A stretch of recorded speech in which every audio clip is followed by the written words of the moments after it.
clarity in the U.S., I think it's become a political agenda, not a policy. Are you clear on who the regulators are? Because it seems like there are still questions. SEC, CFTC, or maybe everybody. Well, in the U.S., there's still confusion. Over the last 18 months, you've had Celsius, Three Arrows, FTX, Binance. And yet here we are, as Michael described, in a really interesting looking forward position. I'm extremely optimistic about 2024. Ripple's now at a place where we have focused on real utility of solving a cross-border settlement problem. We've invested heavily in the custodial area. Circle, who I know is in the audience, has definitely demonstrated a real-world use case. I think Fluency, we're solving problems that people see with these technologies. One of the things I think will happen if I were to predict 2024 and beyond, as big money, institutional money comes in, right now we have one ETF. I want to go interview Satoshi Nakamoto. And we're like, what? He said, yeah, I want to go interview this guy. And at the time, we're like, hey, it's a figment of somebody's imagination. Maybe it's true. Maybe it's not true. We don't know who created this.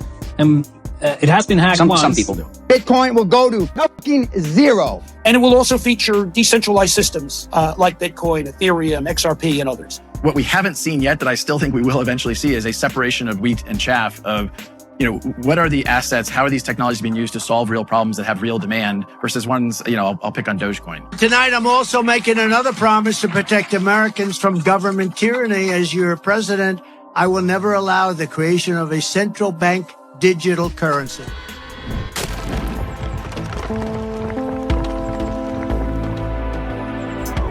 Enjoy the ride, pal. It's the XRP Army.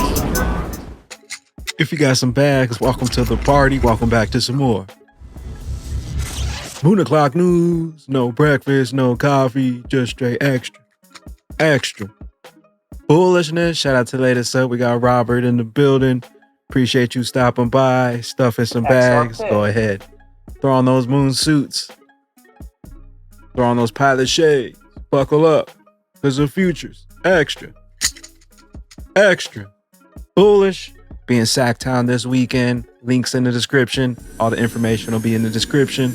Go ahead, buckle up. Let's go full speed, full throttle. To the cryptoverse. With the total global cryptocurrency market cap today at 1.171 trillion, down about 2.9% in the past 24. We got the total trading volume in the last day right around 79.9 billion. We got XRP in that number 6 spot right around 54 and a half cents. Stellar XLM right around 11 cents. BTC 40,863. We got ETH right around 25 hundo. We got XDC dropping to the number 104 spot, currently right around 4.5 cents. Flare Networks right around 0.02, up 8.8 in the past 24. We got Songbird 007. We also got Zahal right around 16 cents, down 2.2 in the past 24.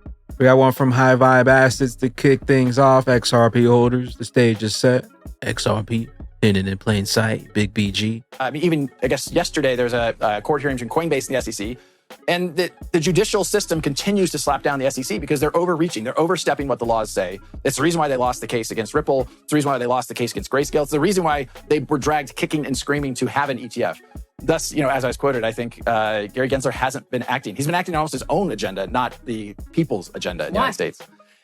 I wish I had a clear answer to that. I think these are technologies that are here to stay. And the ETF approval is, I think, further indication of that. It's just frustrating that we're spending so much time in the judicial process to get clarity when we could do that, as many other countries like Japan, the UK, the UAE, Switzerland, here in Switzerland.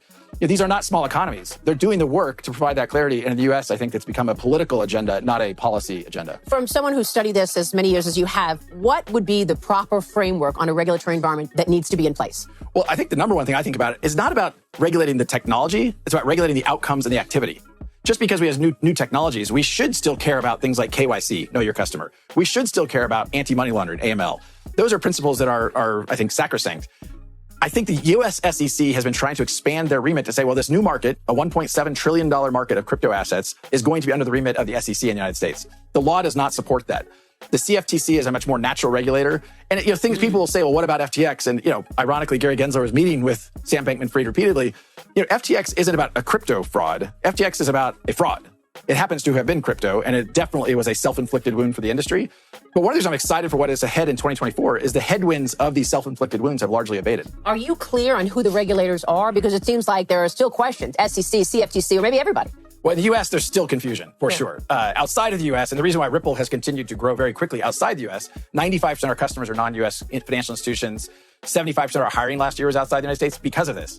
But yet, if you go back to the earliest days of the internet, the US did the work and provided clarity of how the internet would be regulated. And the internet today is, on a geopolitical basis, has benefited the United States more than any other country. It's a great point. I want to get your take on what the CEO of Xrpl said. He says he sees a strong chance that the U.S. passes laws for stablecoin issues this year. Brad, tell us about the stablecoin and the potential looming regulation there. So I think the regulation there is appropriate. I think it is the priority on Capitol Hill. I've spent a bunch of time in Washington, D.C. The U.S. Treasury, stablecoins, 95+% of the market of stablecoins is the U.S. dollar stablecoin. You have Tether, you have USDC.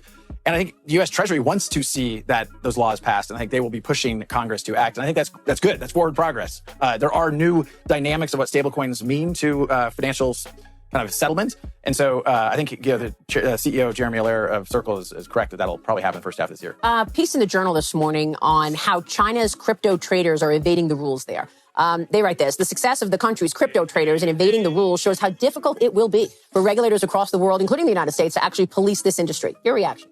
I think there are elements of that with any new technology. There's obviously the Great Firewall of China is something that has people have sought to circumvent, evade. XRP, XLM center stage at the World Economic Forum, Davos, Switzerland, where the USA catch up to the party and unleash the wild card, XRP. Hidden in plain sight, all roads lead to the bridge. We got Big Brad Garlandhouse says in the U.S., crypto is spending more time in the judicial process to get clarity, while the other big financial centers in the world are actively codifying rules. Most players in the industry want to follow the rules, but you'll never hear from Chair Gensler acknowledge that. Ripple, Big Brad Garlandhouse. We got one from XRP drops Davos 2024. Clear-eyed about crypto. Brad Garlandhouse, Ripple solves a real world problem. XRP has real use cases. I'll echo. I think it's a huge moment. I think if you look at people's interest in the asset class, it's been very high. And look, I think a lot of people don't want to set up a crypto wallet. They don't want to, incur the extra risk of managing that themselves. And so the Bitcoin ETF, I think, is a very big deal. I think the institutions that are participating, I've been involved in this industry for about 10 years. And, having BlackRock as one of the ETF providers, sponsors, what have you, is a big deal. Added credibility to the whole industry. I think the remarkable thing is that Bitcoin is over $40,000. We've had massive headwinds in 2023. A lot of those were self-inflicted wounds. I was talking to a couple people before the panel. Over the last 18 months, you've had Celsius, Three Arrows, FTX, Binance. And yet here we are, as Michael described, in a really interesting looking forward position. I'm extremely optimistic about 2024. So I think, if anything, it's an opportunity to step back and really focus on some of the first principles. And what I mean by that is compliance always mattered. I think that, we're now at a time, if we want crypto to flourish and achieve some of the things we want it to in the future, I think we have to make sure we stay true to those first principles.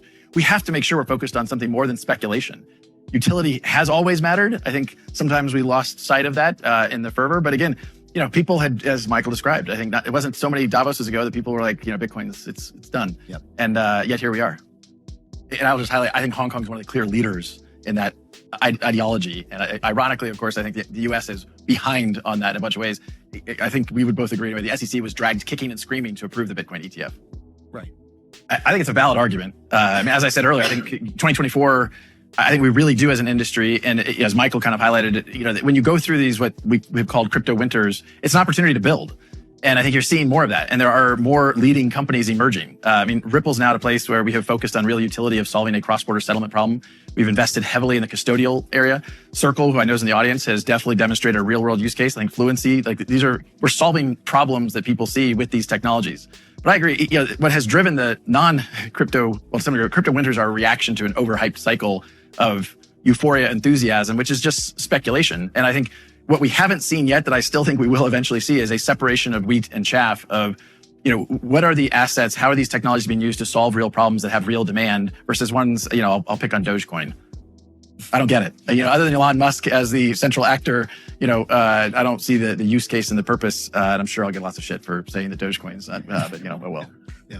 I'll just throw out real quick. I think some of the coolest stuff going on that's nascent around real utility use cases is happening outside the United States in places like Hong Kong or Singapore or Dubai, where there is clear regulatory frameworks. Most of the people who work in crypto want to follow the rules. There have to be clear rules. We talk a lot about the US regulatory environment for good reasons.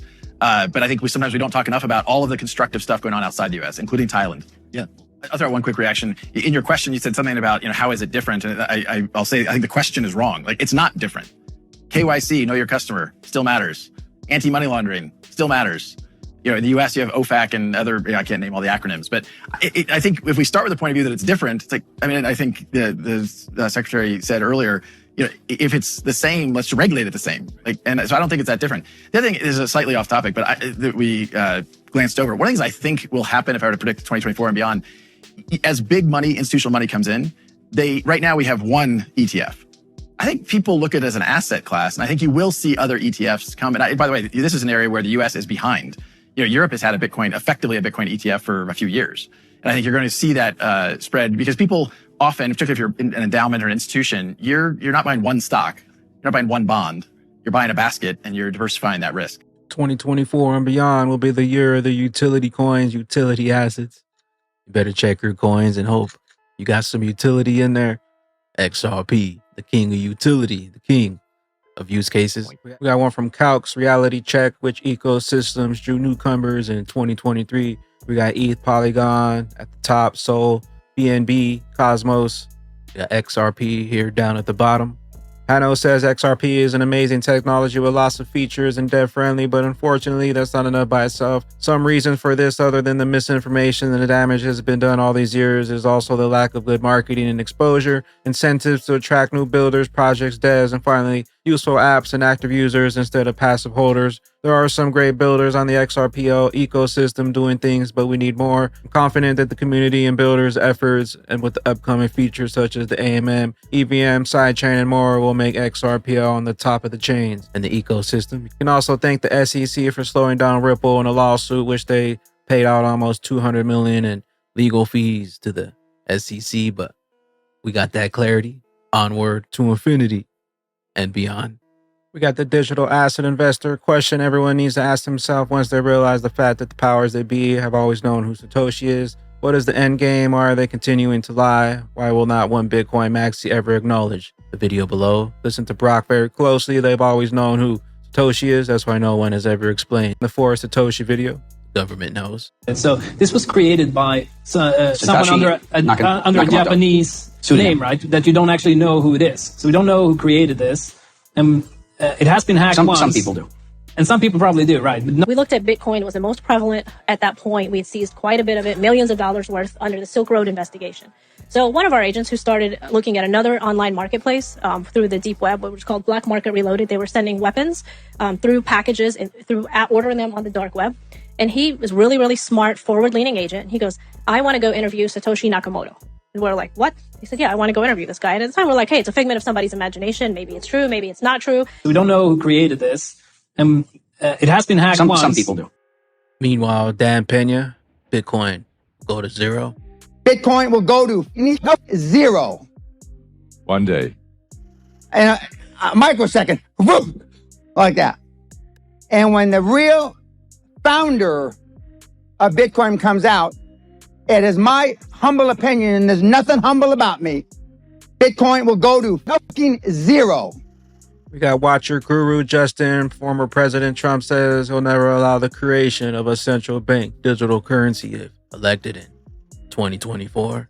Tonight, I'm also making another promise to protect Americans from government tyranny. As your president, I will never allow the creation of a central bank digital currency. You know about that? Let me know your thoughts down below. As we know, Ripple has a CBDC platform that offers a comprehensive platform for minting, managing, and transacting and destroying CBDCs and stablecoins. I also believe that we don't need a CBDC platform where we can just throw everything on the open source public ledger, on the XRP ledger. We don't need any private ledgers. Everything should be on a public ledger. We got CoinDesk. The future is going to be very much like a kaleidoscope, and it raises issues of interoperability, Giancarlo says. Or you can just throw it on the XRP ledger where interoperability is king. The future will be a kaleidoscope of both government deployed central bank digital currencies, of big technology deployed stablecoins, and of bank operated wholesale digital money. And it will also feature decentralized systems like Bitcoin, Ethereum, XRP, and others. I think that's very much. And if you just look at trends China is barreling ahead with their central bank digital currency. Europe continues to state that this is coming and it's coming fast. The Atlantic Council has reported that over 130 countries right now are working on central bank digital currency. Major experiments, just Project Mariana just announced between France, Switzerland, Singapore, looking at central bank digital currency. So central bank digital currency is coming. Stablecoins continue to roll out, continue to deploy of various kinds, from USDC to others, and with PayPal's big announcement of its rollout. So stablecoins are coming. And yet we've just had the United States greenlight a spot Bitcoin ETF, as I said, I think indicating that Bitcoin is unlikely to see any type of government ban. So decentralized, centralized, both by governments and big tech companies, and bank-operated centralized digital currency. So I think the future is going to be very much a kaleidoscope. And that raises issues of interoperability. Will all those stable coins operate with other stable coins? How will they interact with government central bank digital currency? Will the digital yuan be interoperable with the digital euro? How will that work? It'll all work if you use XRP, the bridge asset. Also, if you didn't know, Chris Giancarlo was one of the first to come out and say XRP is not a security, former CFTC chairman. In other news, last night I was able to spin up an Evernote officially running, an official host, Zahao Evers. If you're interested in setting up your own, I did find a tutorial this morning. You can check out. I'll leave the links down below how to set up an Evernote host, full tutorial. We got Crypto altcoins. Imagine being bearish on altcoins after seeing this chart. Almost identical pattern in the 2015, 2016, or 2019, 2020. What are we missing now? Exactly the parabolic curve. Crypto is currently only in a back test mode, in my opinion. Patience. Yeah, sentiment feed. Crypto continues seeing concerns declining with the totality of the market caps as we track now down 7.5% in the past week. The Bitcoin ETF approval is increasingly looked to be a classic buy the rumor, sell the news event, but it's still early if traders begin to panic. Their big sell-offs and bearish sentiment may trigger a bounce. We'll update sentiment activity shortly. We got the Titan of crypto, 34K BTC by the halving in the past cycles. BTC's price was successfully at 56%, 54%, and 52% decrease from the previous all-time highs when the halving occurred. If this pattern were to repeat, Bitcoin could be gravitating around 34K by the next halving, which coincides with the 50% decrease in its previous all-time highs. That would be the last chance to accumulate BTC at such price, in my opinion. We got the BTC halving coming up in April. Usually leading up to the halving, we have a nice crash before continuing on to the next phase of the bull market post BTC halving. We got crypto's TA XRP back testing the 54-cent support holding for now. And we got Xrpl crypto BTC. What if everyone is wrong? With that being said, Batman and Bag Ladies, couple days away, Sunday, January 21st, 6 p.m. Rich Duck Sacktown meetup, Coin Op Game Room, Sacktown, California. All the information will be in the description box down below. With that being said, Batman and Bag Ladies, where will those bags be when that regulation jar of molasses finally breaks open and XRP finally unlocks trillions of dollars? Later glitches. I am the XRP Bagman, the Moon Commander, currently up here on the mothership, stuffing some baggies and enjoying the show. Appreciate you stopping by, tuning in, smashing them likeys for some more Moon O'Clock news. Hope y'all continue to stay extra bullish. Continue holding those good vibes. Remember to sell the FUD, buy up those baggies, and don't forget to spread that liquid love. Also, if you're new here, don't forget to drop a subscribe, drop a comment down below. All the OG diamond hands out there, drop a comment down below, drop an elbow on that like button from the top ropes. We'll catch you up here, top floor on the mothership for the moon party. BYOB, bring your own bags, be your own bank. Peace out, crypto ghosts. Later glitches. But to get these drops, got drops on drops and they coming in fast. And it's been a long journey, just thankful for the chance. Haters in the comments, no pop, they mad. I remember when I got in, only wanted a few stacks, but you can never have enough, keep adding Xrps to the stash. And however this thing go, I'm just hoping we free some souls. The richest ducks in Babylon, to find my way and ghost. Swimming in a pond of wealth as that liquidity flows, as the story goes.